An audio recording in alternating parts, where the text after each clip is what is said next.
Emmanuel silk സ്റ്റോറൂമുകളിൽ മംഗല്യം ആനന്ദം wedding fest.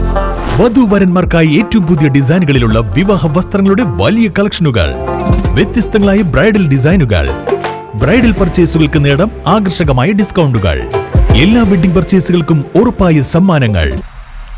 പരിസ്ഥിതി പ്രവർത്തകൻ രാജേഷ് നന്ദിയങ്കോടിന്റെ വിത്ത് യാത്ര തുടരുന്നു.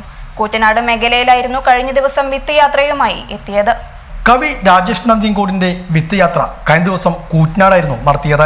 കൂറ്റനാട് തൃത്താല റോഡിലെ പുളിയപ്പറ്റ തോട്ടുവക്കിലായിരുന്നു വിത്തുവണ്ടിയുടെ ഭാഗമായുള്ള കരിമന വിത്തുകൾ നട്ടത്.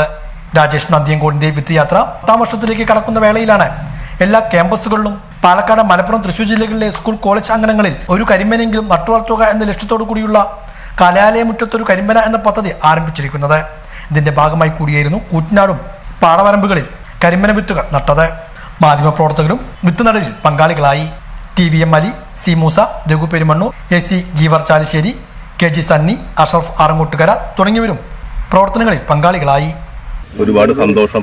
കൂറ്റനാട് പ്രസ് ക്ലബിലെ പ്രിയപ്പെട്ട സുഹൃത്തുക്കൾ ഈ വർഷം വിത്ത് യാത്രയുടെ ഭാഗമാവുന്നു എന്നുള്ള ഒരു വാർത്ത നല്ല സന്തോഷം പകരുന്നുണ്ട്.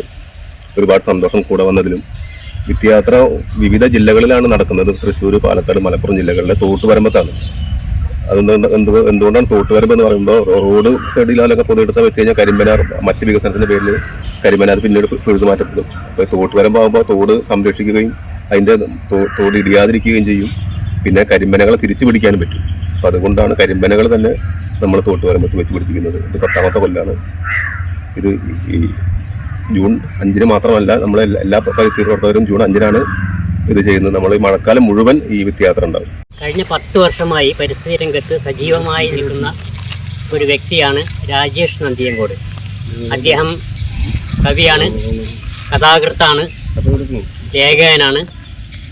അതോടൊപ്പം തന്നെ പരിസ്ഥിതി രംഗത്തും സജീവമായി രംഗത്തുണ്ട്. കഴിഞ്ഞ 10 വർഷമായി അദ്ദേഹം കേരളത്തിലെ വിവിധ ജില്ലകളിൽ വിവിധ തരത്തിലുള്ള തൈകളാണ് വെച്ച് പിടിപ്പിച്ചിരുന്നെങ്കിലും കഴിഞ്ഞ 6 വർഷമായി അദ്ദേഹം കരിമ്പന, വംശനാശം സംഭവിച്ചുകൊണ്ടിരിക്കുന്ന കരിമ്പന തിരിച്ചു പിടിക്കുക എന്ന ലക്ഷ്യത്തോടെ കരിമ്പനയിൽ മാത്രം ശ്രദ്ധ കേന്ദ്രീകരിച്ചുകൊണ്ടാണ് പ്രവർത്തിക്കുന്നത്. പരിസ്ഥിതി രംഗത്ത് മാതൃകാപരമായിട്ട് നടത്തി വരുന്ന രാജേഷ് കരിമ്പന വിത്തുകൾ പാകുന്നത്. അപ്പോൾ നമ്മൾ കൂറ്റനാട് പ്രസ് ക്ലബിൻ്റെ സഹകരണത്തോടു കൂടി ഈ പുളിയപ്പറ്റ കായലിൻ്റെ പ്രദേശങ്ങളിൽ തയ്യ് വിത്ത് നടാനാണ് ഇവിടെ